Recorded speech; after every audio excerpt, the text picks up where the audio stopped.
San Diego Pride has its roots in the Stonewall riots of 1969. The riots ignited a fire that spread throughout the country and even to San Diego.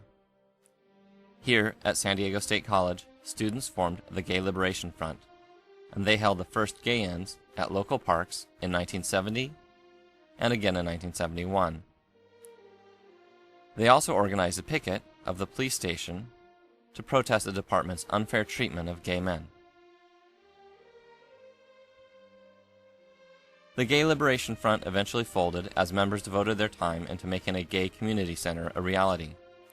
The center continued to celebrate Pride in 1973 with a gay-in and a potluck and impromptu march in 1974.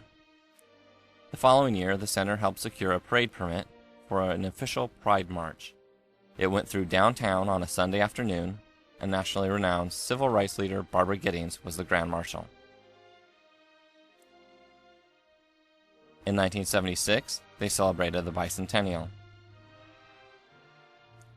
A turning point came in 1977.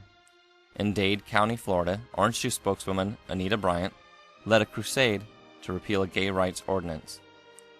The threat she posed was responsible for uniting gay communities everywhere against her crusade. Here in San Diego, attendance for the march went up and marchers carried signs like, "Let she who is without sin cast the first orange."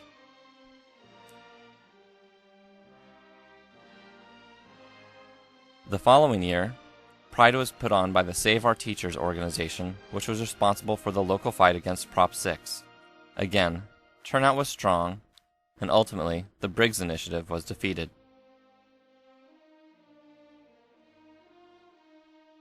In 1979, Pride was celebrating the 10th anniversary of Stonewall, and marches and rallies continued to attract a larger and larger crowd.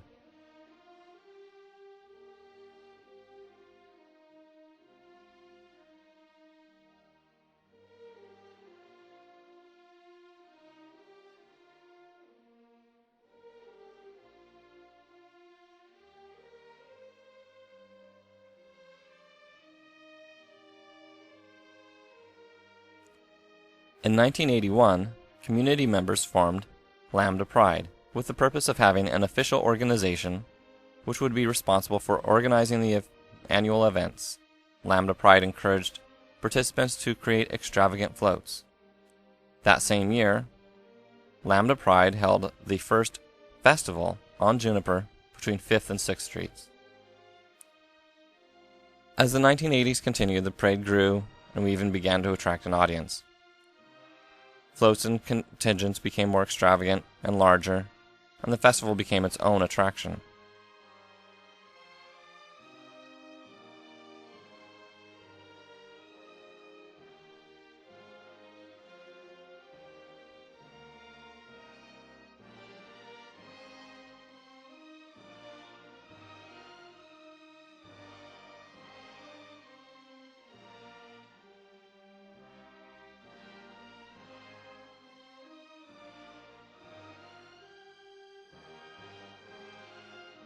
In 1984, Lambda Pride produced its first Pride Guide.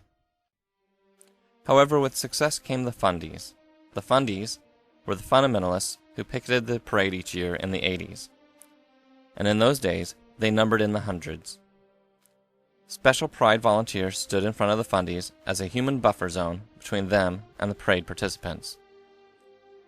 Nevertheless, the parade continued to grow, the rallies continued, and the festival got larger and larger.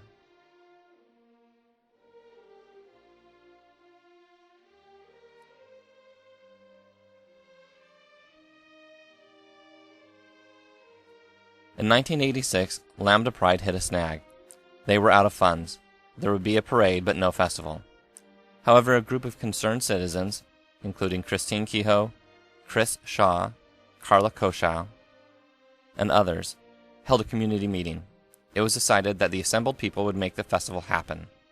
David Manley was nominated to spearhead the effort, and with a $5,000 loan from Chris Shaw, the committee got busy clearing the dirt around the West Coast Production Company parking lot to turn it into a festival site. Everyone pitched in and hauled trash, pulled weeds, and shoveled rocks, and the event was a huge success. By 1987, we had lost more than 400 members of the community to AIDS, yet the city hadn't committed the funding that the crisis deserved. After the parade, the crowd was encouraged to take more than 400 symbols of their lost friends, decorated with purple flowers and wrapped in black ribbon, march downtown, and leave them on the steps of City Hall.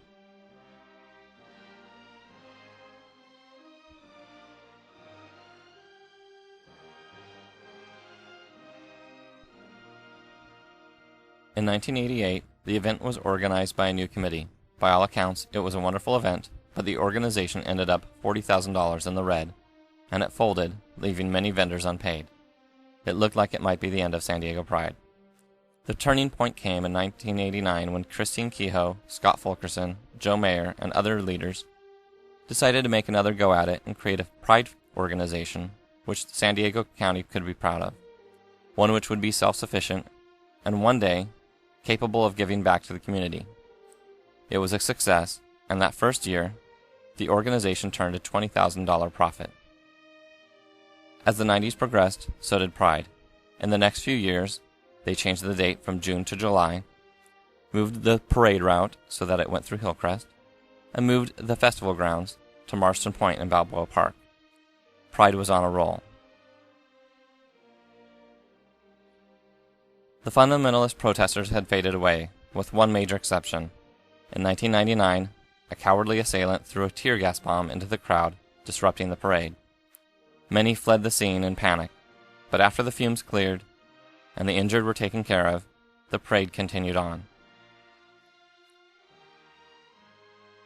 These days, Pride has grown to become a destination event attracting people from all over the country and beyond. More than 150,000 people watch the parade each year, and it has managed to attract many celebrity grand marshals and entertainers.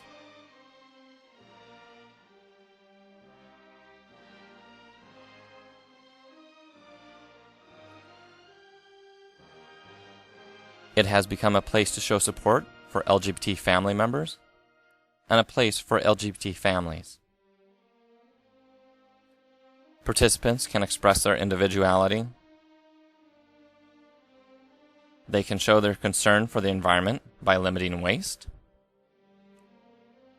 The haters are still out there, but they are few and far between these days, and they tend to get the view of the parade that they deserve. While Pride enjoys support from the people who matter.